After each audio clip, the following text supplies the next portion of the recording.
jogada. Fica com a posse de bola o São Paulo e no momento que a arbitragem aponta o centro do gramado. Fim de jogo no Morumbi. 1 para o São Paulo, 1 para o Coritiba. O São Paulo segue sem vencer. São Paulo segue sem vitória no Campeonato Brasileiro. Dorival Júnior não venceu ainda no campeonato desde que voltou ao São Paulo. Apenas uma vitória no seu retorno. Mais um jogo que o São Paulo cai no segundo tempo e perde 2 pontos, Gabriel Sá. O São Paulo entrou na situação do desespero do Campeonato Brasileiro. E aí, quando você tem uma situação de desespero, o seu técnico tem que apresentar alternativa. E o Dorival não consegue sair do desespero do São Paulo. É o mesmo roteiro todos os jogos, desde que assumiu o Campeonato Brasileiro. Faz um bom primeiro tempo, toma o gol no segundo tempo, vacilando. Aí não adianta ir no árbitro, o Luciano tá indo agora falar com a árbitra. O Luciano tem que jogar bola, o Luciano não jogou nada hoje, de novo, né?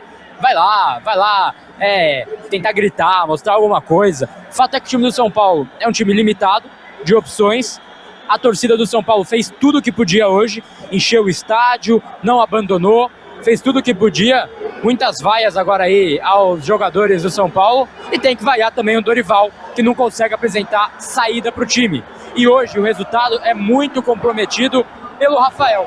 Infelizmente, o Rafael numa sequência péssima. O nível do jogo do Rafael hoje é para questionar, sim, quem vai ser o goleiro terça-feira. Eu não acho que seja um debate impossível. O Rafael não tá jogando nada, né? Então, assim, é o tipo de jogo de quem em Campeonato Brasileiro faz muita falta. Faltam 18 pontos e conforme o tempo passa, vão ficando menos rodadas para o São Paulo conseguir conquistar. Tem a obrigação de ganhar da Chapecoense e passou a ter a obrigação de ganhar do Bragantino e do Atlético Mineiro em casa na sequência. Preocupa muito o desempenho do São Paulo, preocupa muito esse Campeonato Brasileiro, vai brigar para não cair até o final. É isso. Valeu, Gabriel Sá, vai descer agora para a coletiva, ouvir Dorival Júnior. De repente, se tiver zona mista também, você vai seguir acompanhando aqui no pós-jogo do Arquibancada Tricolor, comandado a partir de agora por Ricardo Senna. Grande abraço. Galera, fim de jogo no Morumbi, valeu JP, tamo junto. 44.491 torcedores no estádio do Morumbi, que fizeram uma grande festa para a chegada do São Paulo e infelizmente vão saindo mais uma vez frustrados com mais um filme repetido. São Paulo faz um bom primeiro tempo, volta disperso no segundo tempo, cede espaço para o adversário até tomar o gol. Aí começa a correr. É a mesma coisa. Eu lembro da época do Diniz treinando o São Paulo. Teve uma fala dele que não foi muito feliz, quando ele falou assim, mas o primeiro tempo a gente ganhou, né? Que teve um jogo assim. E a gente tá vivendo de primeiros tempos, né? O São Paulo é o grande time que joga 45 minutos. Não é suficiente, cara. Não é suficiente. A gente ainda deu uma sorte hoje que foi justo. O São Paulo merecia estar vencendo o primeiro tempo do jogo, né? O São Paulo acho que não refletiria o jogo se tivesse 0-0. Mas olha o risco que a gente correu. Se tivesse fechado 0-0, se não fosse aquele gol do Pablo Maia, esse time ia voltar disperso e ia perder o jogo hoje. Porque o São Paulo não mostrou em nenhum momento do segundo tempo condição de que ia fazer o segundo gol, né? Então tem várias coisas aqui que assim vai parecer um Ctrl-C, Ctrl-V, um copy-cole dos outros jogos do São Paulo, né? Porque os erros são parecidos e o pior é que o tempo vai passando, as rodadas vão passando e o tempo de reação fica cada vez menor. A gente está na 23ª rodada, faltam agora 15 jogos para o São Paulo encerrar a participação no Campeonato Brasileiro. E o São Paulo está com perigosos 27 pontos com esse resultado ruim de hoje. É muito perigoso. Bruno, a gente teve aí de novo esse filme do São Paulo que não consegue se impor dentro de casa. Digamos que é um adversário direto que está muito próximo da tabela. E mesmo com todo o apoio do torcedor, todo o clima favorável, gramado em ótimas condições, estádio cheio, o São Paulo não consegue se impor diante de mais um adversário ali que seria próximo ali da sua tabela, comete os mesmos erros que passam pelo treinador, erros que também são individuais, né? Sim. Muitos jogadores errando. Cara, o que dá pra gente tentar falar de diferente aí dos últimos jogos hoje, Bruno? Acho que assim, a diferença tá na forma como o São Paulo jogou o primeiro tempo. Foi um jogo de controle que mostrou muitas qualidades do que esse time pode fazer. Mas a volta do intervalo, ela mostra todos os problemas que esse time já teve. Então, assim, naturalmente o Coritiba ia se lançar mais. Tanto por estar atrás do resultado, tanto por estar vendo como o São Paulo volta menos concentrado do intervalo. O lance do gol começa numa desatenção, meio Lucas Ramon, meio Newton, numa dobra numa não troca de marcação que ela deveria ser básica. O Lucas Ramon não consegue acompanhar o Bruno Melo na descida, é ruim, mas acontece. O cara pode ganhar na corrida, pode fazer um movimento que o lateral não consegue acompanhar. O que não pode é o Newton, que estava dobrando a bola no cara que estava com ela, né, para aproveitar a passagem do Bruno Melo, não perceber que o Lucas Ramon precisava daquele apoio. Ele tinha que sair do cara da bola e correr junto com o Bruno Melo. Beleza? O lance segue, bate-rebate, o Wendel tira mal, o Vitor Sá consegue jogar para longe. Aí o Luciano, né, tem gente falando que não foi falta, que o Luciano pegou a bola primeiro, mas assim, tinha necessidade de chegar chutando o JP Sherman ali da forma que foi. O jogador em cima da linha, protege, cerca. O São Paulo estava com uma vantagem, eram 15 minutos do segundo tempo. Não tem por que confundir de novo velocidade, raça, com pressa, com desespero. E para mim o grande erro do gol é o Rafael, né? Eu discordo sobre... Ele não tinha como ele cortar o cruzamento, a bola foi muito alta. O erro dele tá na forma como ele se posiciona. Tava claro que a bola ia pro segundo pau. Ele mesmo acompanha esse movimento. Então por que ele cai? Por que ele já tá abaixando? Por que ele, vendo que não daria para sair, por que ele já não se posiciona esperando aquela bola no primeiro pau? Foi a linha de passe de cabeça justamente que o Grêmio fez na semana passada. A bola vai no segundo pau, porque o Lucas Ramon tem essa dificuldade, embora seja alto, ele não tem tanto esse senso tático da marcação da bola aérea, mas o Rafael erra muito ali. E depois acho que é reflexo de uma insistência de Luciano e Calleri juntos. É uma coisa que, assim, a gente sabe que existe uma grande diferença entre chat e arquibancada. Acho que a torcida do São Paulo gosta muito de Luciano e Calleri, é grata aos dois, mas não me parece mais viável que os dois estejam em campo ao mesmo tempo. Porque toda vez que o São Paulo precisa se defender, ele sofre quando os dois estão em campo. O time inteiro muda, né? Então a forma que o São Paulo jogou no primeiro tempo, que conseguia atacar a bola, recuperar rápido, ela deixa de existir, porque para jogar recuado, que era natural, porque o Coritiba ia sair mais, ele precisa deixar o Luciano e o Calleri lá na frente, os dois recompõem muito pouco. Aí o Vitor Sá, que estava bem no jogo, vira o cara que se limita a marcar a lateral, que faz parte. Mas você precisa fazer muitos ajustes num time que estava funcionando ok, para acomodar dois jogadores que, infelizmente, já não conseguem jogar juntos sempre. Eu diria que quase nunca. Mas é uma decisão que vai ser impopular. O Dorival fez isso em 2023. Ele não hesitou em tirar o Luciano em diversos momentos ali. Principalmente quando chega o Lucas e tal. E eu acho que vai precisar tomar essa atitude. Não tem outro centroavante. Então tirar o Calleri de bate-pronto não me parece ser a decisão mais correta. Mas acho que Luciano e Calleri juntos não tem caldo mais, pelo menos para esse momento, e que o São Paulo vai precisar de um time um pouquinho mais batalhador, um time um pouquinho mais guerreirinho ali com a bola, com mais mobilidade. Então acho que chegou a hora de rever um pouco essa estratégia. O time fica sempre com a sensação de que tem um a menos ali, né? A gente não vê da liga, né, nesse formato. Quando a gente anuncia a escalação do time aqui, a gente até quando monta o nosso campinho ali na parte visual da tela, a gente vê um time que pende para um lado, né? Então, assim, o Dorival ele acaba mantendo quase que uma das formações que o Roger Machado tentou implementar nesse time e não deu certo, que ainda ela fica manca, né? Porque você tem um cara de referência na área, um ponta que ora é o Arthur, ora é o Ferreirinha ou o Vitor Sá, mas o outro lado que era para ser um outro ponta acaba tendo o Luciano.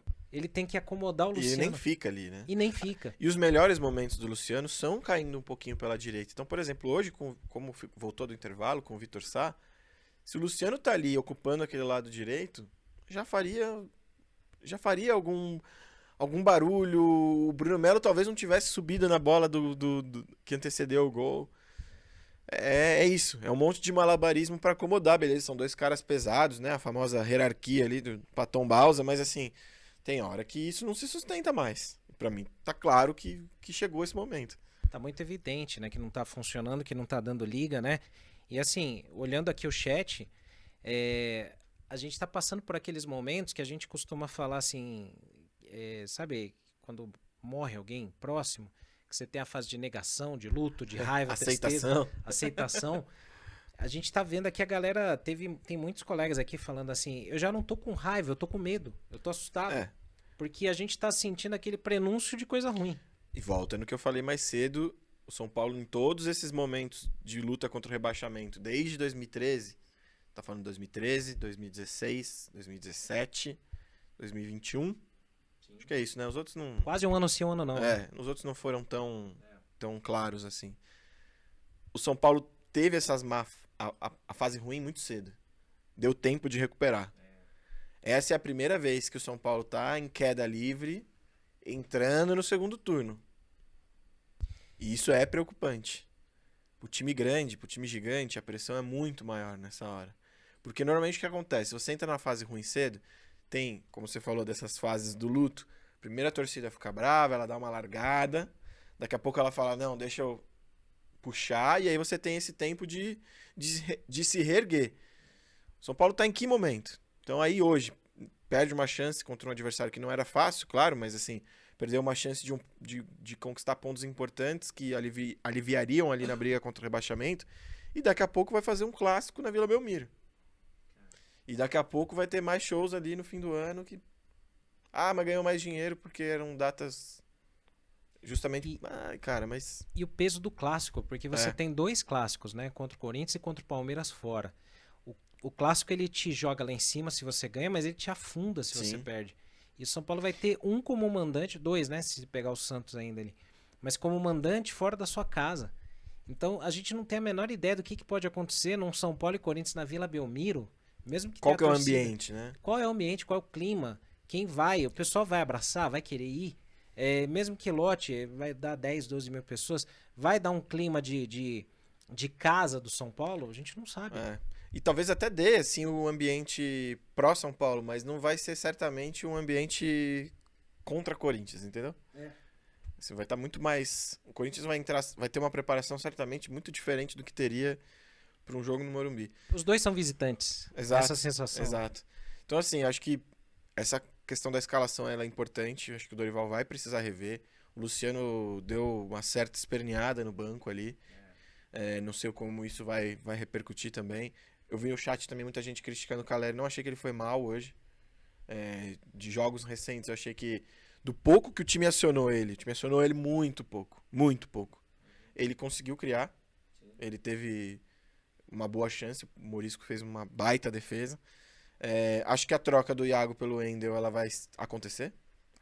Já no próximo... Acho que terça-feira contra o Bolívar. Dificilmente veremos o Wendel titular. Acho que assim, pra não ficar só aqui no papo deprê, tristeza, falar de novo do Domingos Duarte, né? Mais uma partidaça. Seguro, personalidade. Quando o time tava já esfacelado ali, errando tudo, ele consertou várias que poderiam resultar em contra-ataques do Coritiba. Se apoiar nesse tipo de coisa, de pequenas vitórias. E não consigo entender de verdade o Ferreirinha entrar, errar o tanto que erra, e o time ter o Arthur do outro lado e usar tão pouco o Arthur como foi hoje. Essa coisa do time penso que você falou, capenga para um lado. Enfim, acho que o Ferreirinha não é o nome para essa fase do time. E você vê, né, como que ele foi acionado no jogo o hoje, tempo né? Inteiro, o tempo inteiro joga bola no Ferreirinha, tal para tentar um X1. Que ele dá o primeiro drible normalmente. Ele até faz. Mas assim, e aí? Qual que é o próximo passo? É muito pouco. E assim, a gente pôs uma enquete para vocês aqui durante esse pré-jogo, esse pós-jogo, né? Que depois aqui o Caio e o Matheus vão assumir. Mas fica a enquete para vocês, porque assim, quem que vocês acham que tem a maior parcela de culpa dos maus resultados? E a gente pôs aqui, porque assim, a gente precisa falar também sobre isso. A gente pôs uma das enquetes, uma das opções que está ganhando aqui disparadamente, que é a diretoria e tudo que fizeram. Né? No fim vai cair nisso. Vai cair neles, né? Que é a origem do problema. É a origem de tudo. E assim, se você analisar um recorte mais preciso só dessa temporada, cai neles também, porque, bem ou mal, a gente vai voltar nisso, né, Bruno? O Crespo não é o treinador de primeira prateleira, mas estava dando liga. Estava dando resultado. O São eles Paulo mexeram. O São Paulo perdeu com a saída do Crespo um trunfo que veio ali da reta final do Paulistão e que eu ouvi até de outros jornalistas, de torcedores de times adversários, falando como estava encaixadinho ali o meio campo. Bobadilha, Danielzinho, Pablo Maia, Marcos Antônio, né, na época. Essa primeira troca ali pro Roger, ela quebra um pouco essa característica do meio campo. Mas assim, o Roger teve mais jogos bons, teve mais pontos do que o Dorival. Exatamente. E eu entendo, obviamente, a relação é outra. O Roger já chegou com uma rejeição que, assim, eu não era meu técnico favorito, mas não consigo entender o tamanho da rejeição que foi. Entendo o Dorival ser mais... a torcida ser mais benevolente com o Dorival, pelo que ele já fez pelo clube. Mas é muito pouco que está sendo apresentado até agora, né? Eu ainda acho que os últimos jogos tiveram alguns sinais de coisas boas que podem acontecer, mas é muito pouco. Para o São Paulo correr para ter o Dorival como foi, da forma que foi, não sendo um cara barato, sendo uma solução zero criativa, assim, vem aqui apagar meu incêndio. E assim, era preciso mudar, beleza, o ambiente estava insustentável, embora acho que meio bizarro, mas era mesmo para apagar um incêndio? Não dava para ter apostado numa coisa melhor do que Dorival? Foi muito mais pelo emocional. Vamos que todo mundo vai achar bom, vai acalmar os ânimos. Putz, preguiçoso, né? Um pouco preguiçoso soa pra mim. Então acho que o São Paulo vai pagando o preço de tudo isso. E aí começa a entrar as questões individuais, mas de novo, esse não é um elenco que eu olho e falo, nossa, falta comprometimento, falta. Não, os caras correm. Mas a perna começa a pesar. E aí você começa a errar mais. Pois é, e assim, aquele checklist de voo, né? Que o piloto faz ali, os funcionários do avião fazem antes do avião decolar. Se a gente tiver um checklist de série B, cara, a gente cumpriu muitos dos requisitos já, né? Interferência de diretoria, falta de pagamento, atraso, falta de amor próprio, não preciso dizer de novo, várias das coisas, e nem a nossa casa a gente não tem, né? Então, assim, eu coloquei aí as opções de enquete para você. Diretoria e tudo que eles fizeram, Dorival Júnior, jogadores ou, sei lá, azar. Uma má fase. O azar premia quem trabalha mal também, né, Bruno? Não, e o chat tem gente que ficou bravo com não falta. Como que não falta comprometimento? Gente, isso aí é o lugar comum. Quando começa a perder, são duas frases. Falta raça e falta um camisa 10. Tipo assim, gente, você acha que o jogador tá feliz de estar do jeito que tá? Joga mal. Estão jogando mal. Estão errando. Não é porque não tá correndo. Tá correndo errado, inclusive. Esse é o grande problema. Então, quando chega aí é porque a coisa tá feia. E aí a gente tá aqui com a TV do lado passando o reprise de Atlético Paranaense e Red Bull Bragantino. Uma baita defesa do Thiago Volpi agora nesse último lance. E aí não dá pra não falar de novo, voltar no assunto Rafael. É um dos líderes desse elenco. É um goleiro que já teve grandes atuações pelo São Paulo. Falei no pré-jogo, defendi ali, né? O Sá deu uma cornetada no gol do Bolívar. Eu acho que não era defensável, mas hoje pecou muito. Transmitiu muita insegurança pro time no segundo tempo. E depois do gol sofrido, parece que assim, aconteceu do Curitiba ficar muito mais confiante para bater de qualquer lugar e a zaga não conseguindo mais sentir segurança para recuar para ele. Quando isso acontece, é muito aquele Jandrei feelings, né?